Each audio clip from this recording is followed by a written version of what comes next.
Okay. So this is Nupur Chatterjee. Kumar. Kumar. And I don't need to introduce her much because everybody over here already knows her, and everybody's come here to see what she's going to give a demo of. So she's come here to show us how she's going to make fillings for a tart with the help of Apura paste. Yes.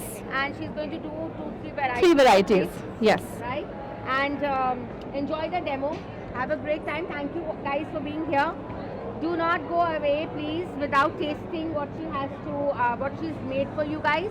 And then she has something to give to everyone. Oh yes. She has giveaways. So please take them with you before leaving. Right? Also, this is the first time my mom has ever come to see my demo. Finally, after. You're giving giveaways. Yeah, looks like it. Okay, so what I'm going to do is first I'll be telling you how to do a basic pastry cream which goes for all your tarts. Now this is egg-based recipe, but it's really quick and this is the simpler way of doing your pastry cream. When we've usually done pastry creams, you must have observed that we do it with tempering our eggs. So we will beat them separately, then we'll heat up our milk, then we slowly put it into it. And if you're as lost in thought as I usually am, you'll end up cooking your eggs or something like that, and that whole batch goes to waste. So today I'm teaching you very simple, it's a dump and stir recipe. It's really quick. So what you need to do for this is you take half a cup of your caster sugar, put it in a bowl, and I'm going to just beat up the eggs a little bit.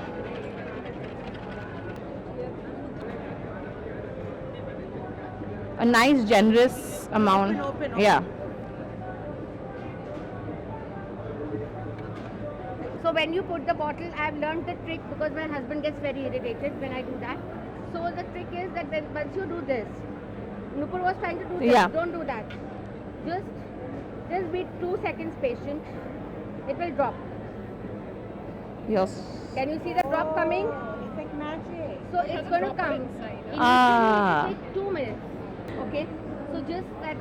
So basically, But when you have I still take it out and throw it. That's a different story. But See, whoever knows me from Have earlier patience. knows that I do not possess something called as patience. My mom will definitely agree to that.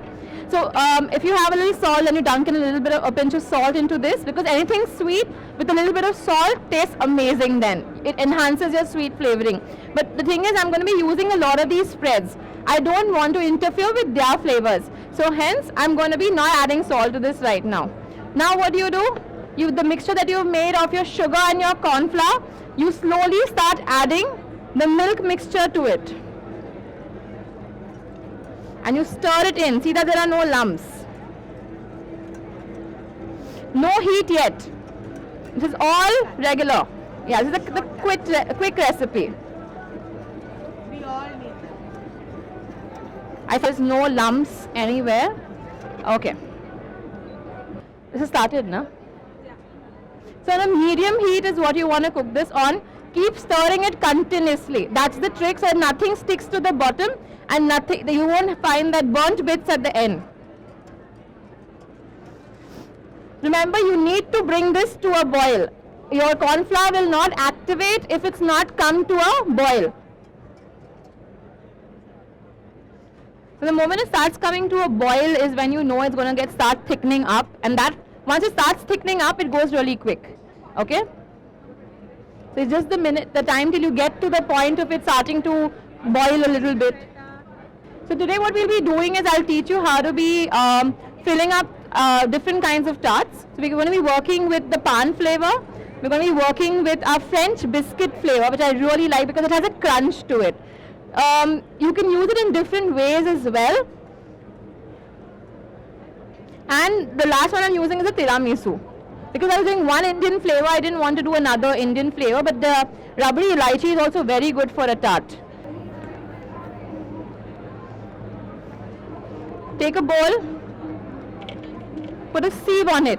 Though this is not necessary, I personally feel it is very, very important. So just in case you have any cooked eggs in it, you can separate them out.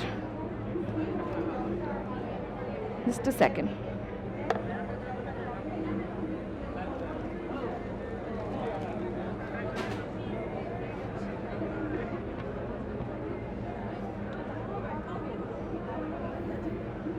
So because this is a thin bottom thing, and I obviously did not have enough patience. So now what you see at the bottom is this beautiful custard. So we've all made custard with our corn flour and milk.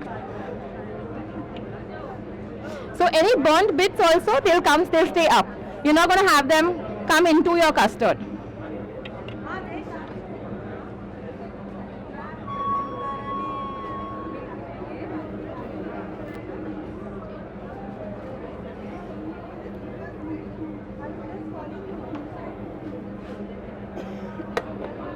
Same way. Okay, so now the best part is you do this always. Some of the yummiest custard is always stuck here. You never let good custard go to waste, ever.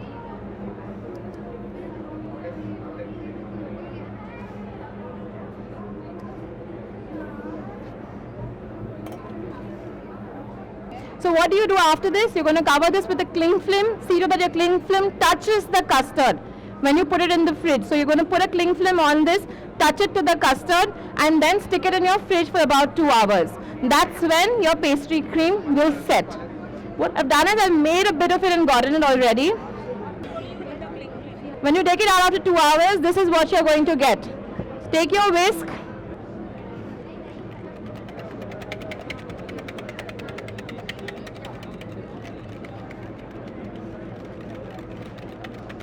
So I first prefer always declumping it with my hand whisk, and then I'm going to go into it later with a regular whisk. Also, what I've taken it to make it a little lighter in texture, because this, as you can see, is a little heavy. So always your tarts might not work so beautifully with such a heavy cream in it, right? So we're going to like lighten it up with a little bit of whipped cream. So I'm going to just whip up the whipped cream.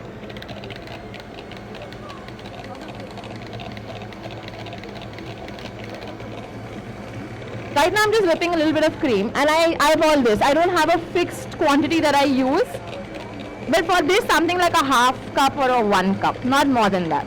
Otherwise it will taste very whipped creamy and not like a filling. So in the meantime, what I'm going to do is I'm going to just whisk this a little bit, make it lump free, and I'll need bowls.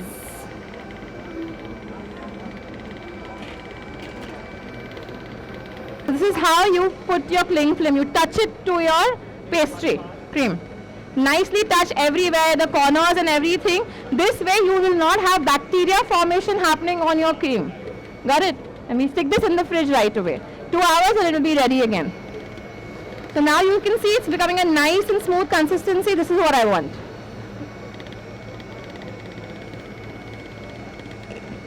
So we're going to add a little bit of whipped cream to this and then separate it into 3 containers for the 3 different fillings.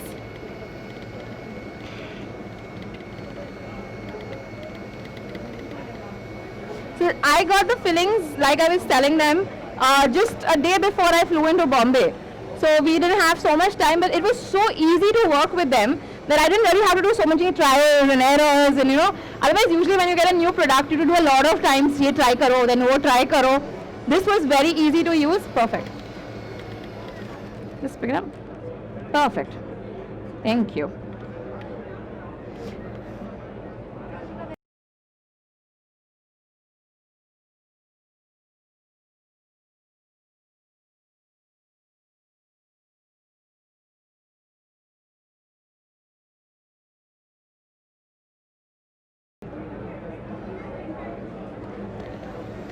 This is how I like to whip it because, again, lazy.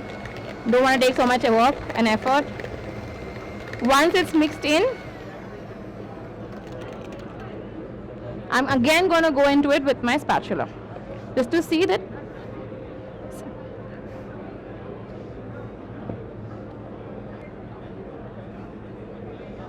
You see the difference in the texture already? It's nice and it's soft and it's luscious looking.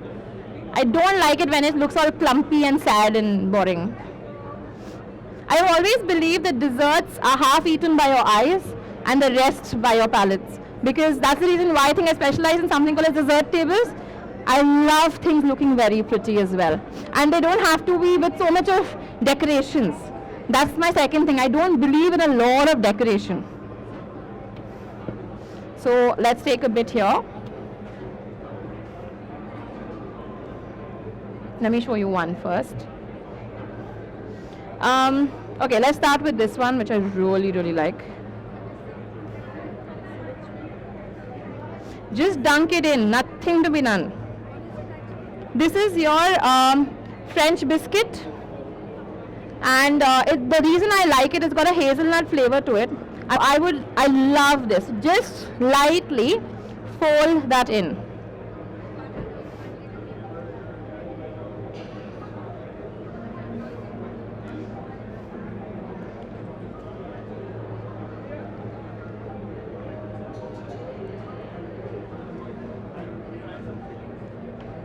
What I always have felt is don't over mix anything.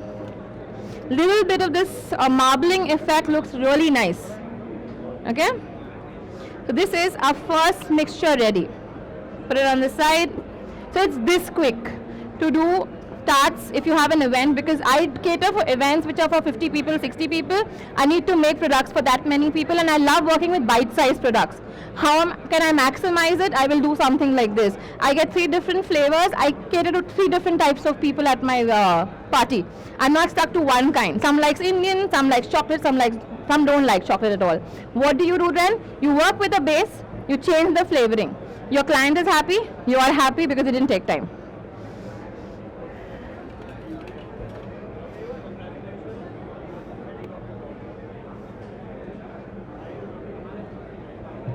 For this, my favorite thing ever in the world is anything with coffee in it. So I'm going to add the tiramisu flavor.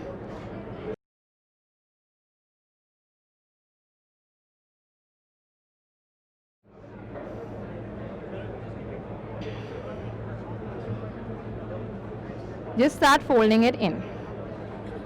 This we'll have to check once again. How much coffee is enough coffee? It's never enough coffee.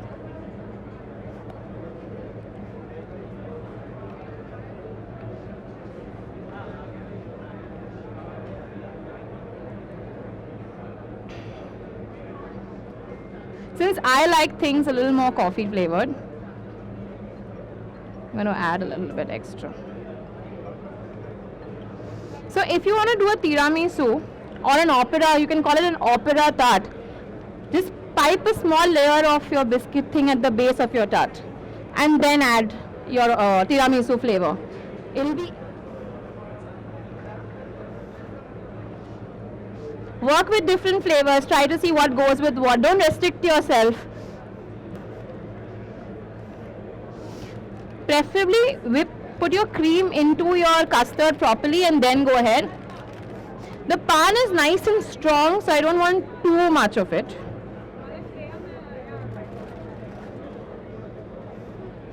And for this, because I love gulkan, I'm going to be adding a little bit of gulkan into this.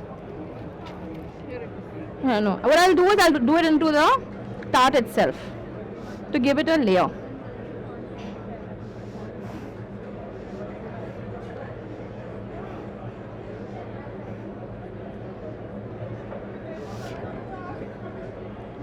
If you can see, I'm not trying to mix it too much into each other. Why? I want the hit of pan at certain places. I want that effect to come in. So what I'm going to do now is start setting things up for setting up the tarts.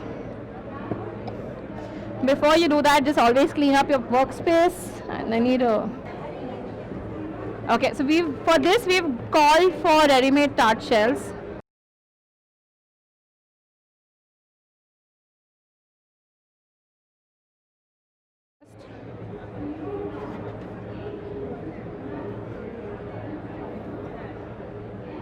Just give me one more. Perfect. So which one would you like to try the first? Tiramisu? We go for that.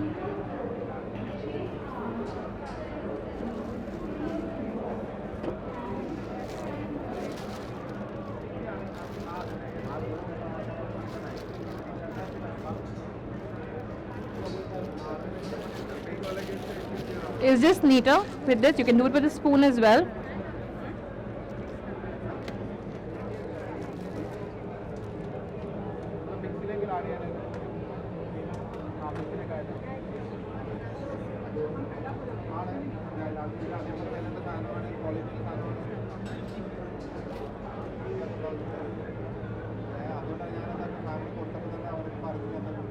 A trick to do the piping and make it look neat. Keep your piping bag inside. Push, push, push, push, push. Swirl and get it out.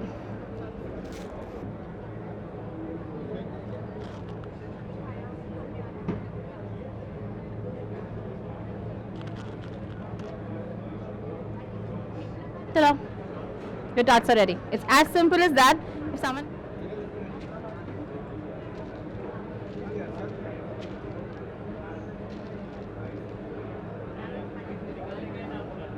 Why so conjuice with chocolate? Perfect, perfect. Thank you. We're done with one. Now I'm doing the pan. Before the pan, what I want to do is little bit of gulkand at the base.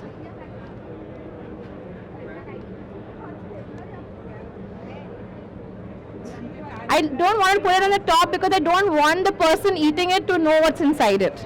I want that surprise. Your regular store-bought gulkand, nothing specially made.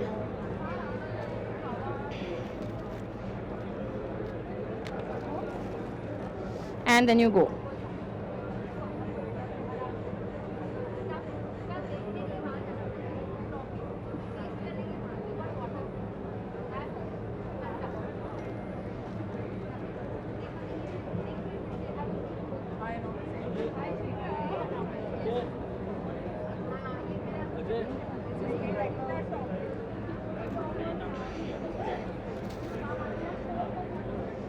If you have like actual Banarsi pan, I would probably cut them in really, really fine pieces. Now put it on top of that and a little bit of gold leafing.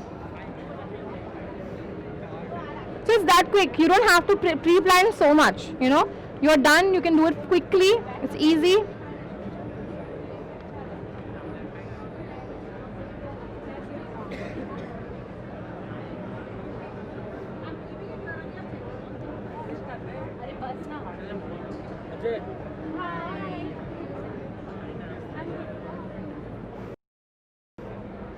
And the last one, the chocolate crunch. This works the best only.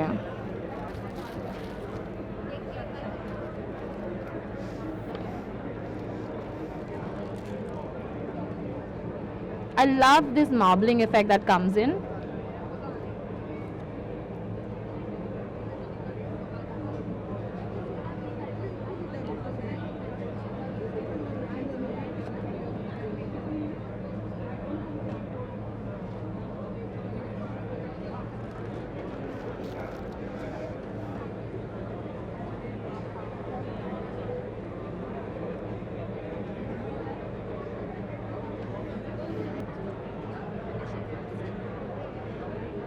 So basically this is a regular orange.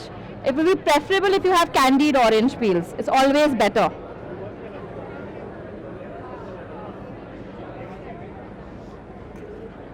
And voila, we are done.